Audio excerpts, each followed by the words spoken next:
Hello friends, मैं Sanjeev Jain YouTube channel के माध्यम से एक बार फिर आपका स्वागत करता हूं। Today is the topic of accounting for partnership firm fundamental.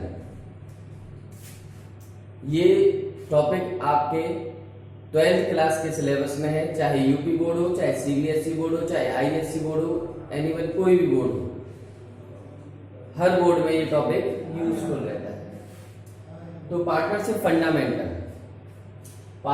Fundamental सबसे पहले तो हम ये जानना चाहेंगे कि फॉर्म ऑफ ऑर्गेनाइजेशन में कौन कौन सी चीजें आती हैं। फॉर्म ऑफ ऑर्गेनाइजेशन में सोल ट्रेड बिजनेस आता है, पार्टनरशिप आता है, कोऑपरेटिव सोसाइटी आती है, कंपनी आती है, एटसेट्रा। तो यहाँ हम पार्टनरशिप फर्म के बारे में जानेंगे और उससे रिलेटेड अकाउंटिंग की कौन कौन सी प्रोसेस होती है उसके बारे में जानेंगे। फर्स्ट ऑफ ऑल हम पार्टनरशिप की डेफिनेशन देख लेते हैं। Definition according to partnership act 1932 section 4, partnership is the relationship between the person who have agreed to share the profit of a business carried by all or by of them acting by all। इसको समझेंगे इन simple words. Partnership relationship होता है partners के बीच और जो कि agreement करते हैं प्रॉफिट को बांटने के लिए और बिजनेस को चलाते हैं, या तो सभी के द्वारा या सभी की सहमति से किसी एक के द्वारा पार्टनरशिप फर्म को चलाई जाती है। अब पार्टनरशिप की मेन फीचर्स देख लेते हैं। पार्टनरशिप के जो मेन फीचर्स होते हैं, फीचर्स का मतलब इनमें कौन कौन से फीचर्स देखे जा सकते हैं। तो मेन फीचर्स होते हैं पार्टनरशिप फर्म के 2 and more person. Listen everyone, main features of partnership 2 and more person। सबसे पहले पार्टनरशिप फर्म में 2 या 2 से अधिक व्यक्ति होने चाहिए। यदि कोई अकेला व्यक्ति तो अपने आप से पार्टनरशिप कर नहीं सकता। वैसे एक नई टर्मिनोलॉजी एलएलपी आ गई है, लिमिटेड लायबिलिटी पार्टनरशिप, बट यहां पर अभी मैं उसको नहीं समझा रहा हूं। तो पार्टनरशिप जो होगी वो 2 लोगों तो कम से कम चाहिए और मैक्सिमम कितने हो सकते हैं, तो 2 मिनिमम होते हैं और मैक्सिमम 50 हो सकते हैं according to new company act 2013। Second, उनके बीच एग्रीमेंट होना चाहिए। पार्टनर्स जो पार्टनरशिप बिजनेस करना चाह रहे हैं उसमें क्या कंडीशन रहेंगी वो एग्रीमेंट के माध्यम से उनके बीच होना चाहिए। एग्रीमेंट जो है वो रिटेन और ओरली दोनों प्रकार से हो सकता है, बट रिटेन में हो तो it is better for partnership future. इसके बाद एग्जिस्टिंग ऑफ बिजनेस, किसी न किसी बिजनेस का होना चाहिए, वो भी कौन सा बिजनेस, लीगल बिजनेस होना चाहिए। ऐसा नहीं रात में चोरी करने के लिए पार्टनरशिप फर्म बना ली और बोल रहे हैं कि हम पार्टनरशिप बिजनेस चला रहे हैं। नहीं, संविधान के अकॉर्डिंग कोई भी चीज इलीगल नहीं होनी चाहिए। एक बिजनेस होना चाहिए जो कि होना चाहिए कैसा, लीगल होना चाहिए, इलीगल नहीं होना चाहिए। नेक्स्ट फीचर है हमारा पार्टनरशिप का प्रॉफिट मोटिव। प्रॉफिट मोटिव सभी ऑर्गेनाइजेशन, सभी बिजनेस का main motto to more earn profit. सभी का मेन मोटो क्या होता है कि प्रॉफिट को अर्न करना है, और जब प्रॉफिट कमाएंगे या अर्न करेंगे तो पार्टनर्स आपस में डिस्ट्रीब्यूट भी करेंगे। तो किसी भी पार्टनरशिप फर्म का कैसा मोटिव होना चाहिए, प्रॉफिट मोटिव। क्यों? क्योंकि वो सेवा देने के लिए नहीं है, परोपकार करने के लिए नहीं कर रहा है, मेन मोटिव है शेयर ऑफ प्रॉफिट। अब जब प्रॉफिट होगा तो कौन बांटेगा, profit share between the among the partners. वो पार्टनर्स बांटेंगे अपने अपने रेशो में। यदि रेशोस डिसाइड हुए हैं तो उस रेशो में बांटा जाएगा, अदरवाइज डिसाइड नहीं हुए हैं तो इक्वल रेशो में बांटा जाएगा। नेक्स्ट है relationship of principal and agent. ये क्या होता है? अच्छा, जो भी पार्टनर्स होते हैं वो सभी प्रिंसिपल फॉर्म में होते हैं और सभी एजेंट फॉर्म में होते हैं। इसका मतलब होता है प्रिंसिपल का मतलब हेड और एजेंट का मतलब होता है सेवक, यानी सभी पार्टनर हेड है और सभी एजेंट भी है यानी सेवक भी है, मतलब कोई किसी का बॉस नहीं हो सकता। Business carried by all, next है बिजनेस कैरिड बाय ऑल और any of them acting for all. Business किसके द्वारा चलाया जाएगा, इस फीचर्स में हमें ये बताना है कि बिजनेस किसके द्वारा चलाया जाएगा और कौन चलाएगा। ठीक है, तो बिजनेस सभी के द्वारा चलाया जाएगा, कोई किसी को बाध्य नहीं कर सकता कि आप मत चलाइए।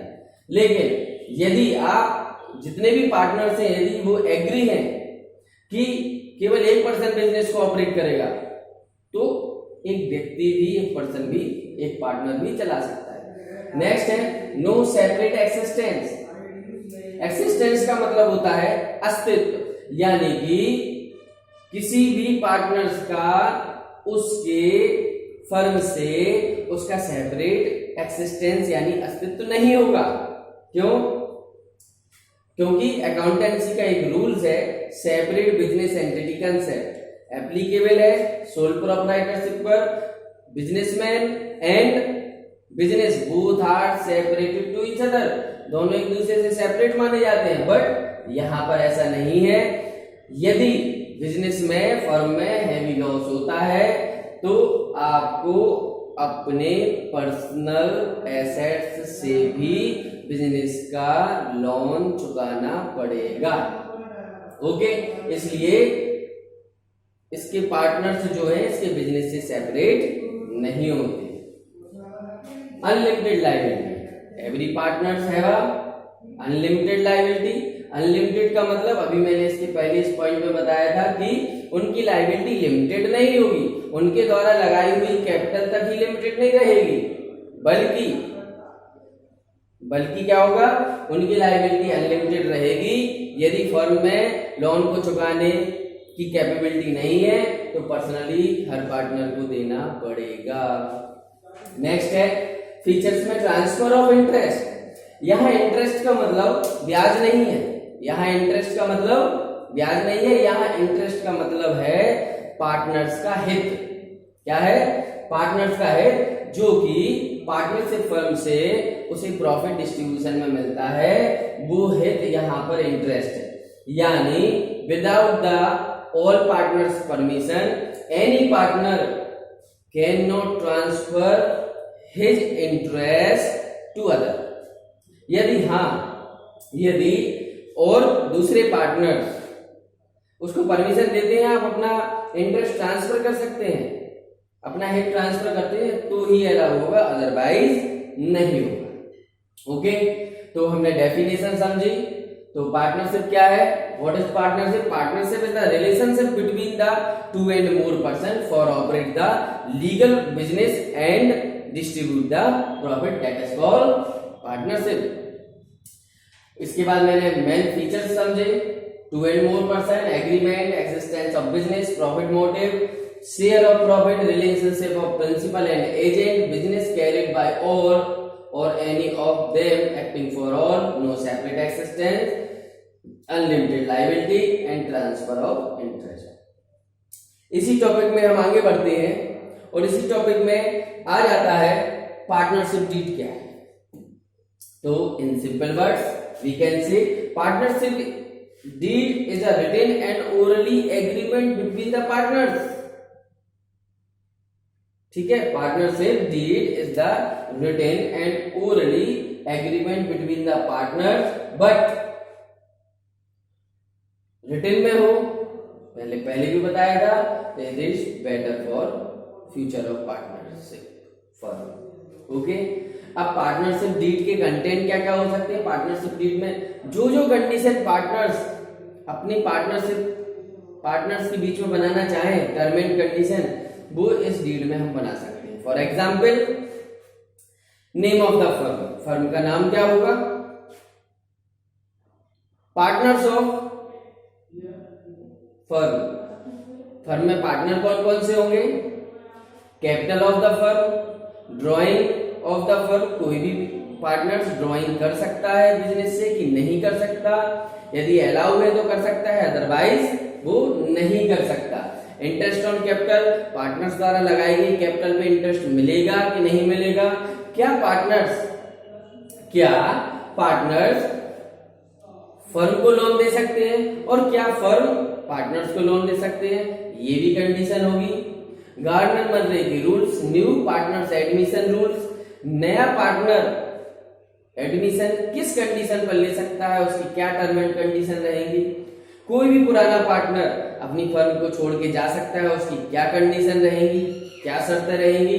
और यदि फर्म को खत्म करना चाहते हैं, जिसे बोलते हैं डिसोल्यूशन ऑफ पार्टनरशिप, तो वो कैसे अपनी फर्म को डिसोल्यूट कर सकता है। और भी तमाम तरह की ये शर्तें, कंडीशन पार्टनरशिप डीड में रिटन में अगर तैयार कर लेते हैं पार्टनर्स, तो इसे हम पार्टनरशिप डीड बोलते हैं। ओके स्टूडेंट्स, नेक्स्ट टॉपिक पे आते हैं हम। नेक्स्ट टॉपिक है rules applicable in the absence of partnership deed. वैसे तो पार्टनर्स के बीच डीड होती है, यदि डीड उन्होंने नहीं की है, एक दूसरे पर विश्वास बहुत है और डीड नहीं की, तो इस कंडीशन में पार्टनरशिप एक्ट 1932 उन्हें कौन से रूल्स एप्लीकेबल करने को कहता है। Okay understand. सबसे पहले यदि आपके पार्टनर्स के बीच कोई भी डीड नहीं है, तो सबसे पहला रूल्स लगेगा आपका, समझ रहे हैं ना सभी लोग, सबसे पहला रूल्स लगेगा प्रॉफिट शेयरिंग रेशियो। तो पार्टनर्स के बीच profit ratio will be equal, कैसा होगा, बराबर। यदि पार्टनर है ए बी सी 1:1:1, ठीक है। यदि पार्टनर 4 है, डी भी है, तो यानी इसको हम दूसरी लैंग्वेज में लिख सकते हैं 1/4, 1/4, 1/4 और 1/4। ओके, या इसको लिख सकते हैं परसेंटेज बेस में 25%, 25%, 25%। ओके, तो पहला रूल्स प्रॉफिट शेयरिंग रेशो कैसा होगा, पार्टनर्स के बीच हमेशा इक्वल होगा। मिनिमम 2 तो पार्टनर होने ही होने हैं, जितने ज्यादा होते जाएंगे इक्वल होता जाएगा। इंटरेस्ट ऑन कैपिटल, उनके द्वारा इन्वेस्ट की गई कैपिटल पर क्या इंटरेस्ट एप्लीकेबल रहेगा, नहीं। इंटरेस्ट ऑन कैपिटल एप्लीकेबल उनकी कैपिटल पर नहीं रहेगा किसी कंडीशन में। ये कंडीशन क्या है, यदि पार्टनर्स के बीच कोई भी पार्टनरशिप डीड या एग्रीमेंट नहीं है। नेक्स्ट रूल्स है इंटरेस्ट ऑन ड्राइंग। ड्राइंग का मतलब, जब पार्टनर अपनी फर्म से या बिजनेस से कुछ पैसा अपने पर्सनल यूज के लिए निकालते हैं, उसे हम क्या बोलते हैं, ड्राइंग। गुड्स भी निकाल सकते हैं, पैसा भी निकाल सकते हैं, दोनों कंडीशन क्या कहलाती है, ड्राइंग ही कहलाती है।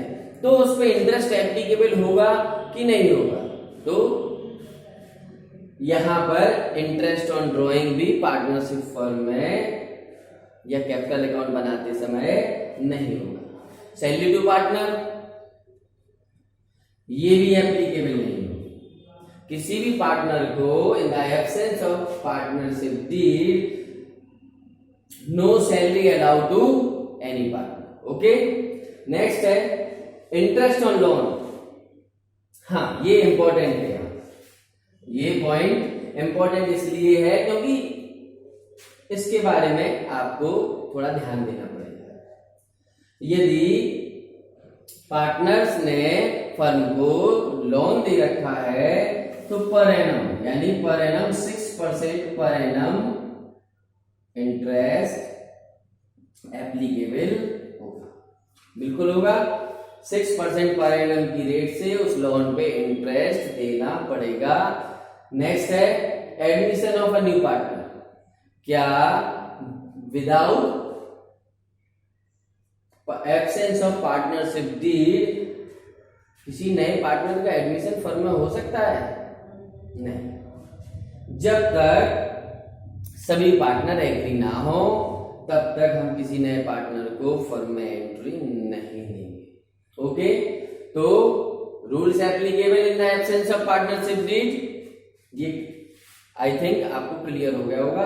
यदि आपको क्लियर नहीं होता है, किसी पॉइंट में डाउट होता है, तो मैसेज बॉक्स में कमेंट मुझे लिख सकते हैं। मैं आपको नेक्स्ट वीडियो में या नेक्स्ट क्लास में इस आपकी प्रॉब्लम का सॉल्यूशन दे दूंगा। नेक्स्ट है टॉपिक है main accounts are prepared in partnership firm. मैं केवल मेन अकाउंट्स की बात कर रहा हूं, ना कि और भी जो एक्स्ट्रा अकाउंट्स बनते हैं उनके बारे में बात नहीं कर रहा हूं। यहां केवल मेन अकाउंट्स हैं 3। There are 3 main accounts prepared in partnership firm. First is profit and loss account, second is profit and loss appropriation account, and third is partnership capital account.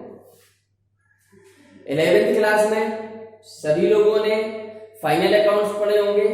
Final accounts में there are 3 types of account are prepared. First is trading account, second is profit and loss account, और third is balance sheet. Okay, तो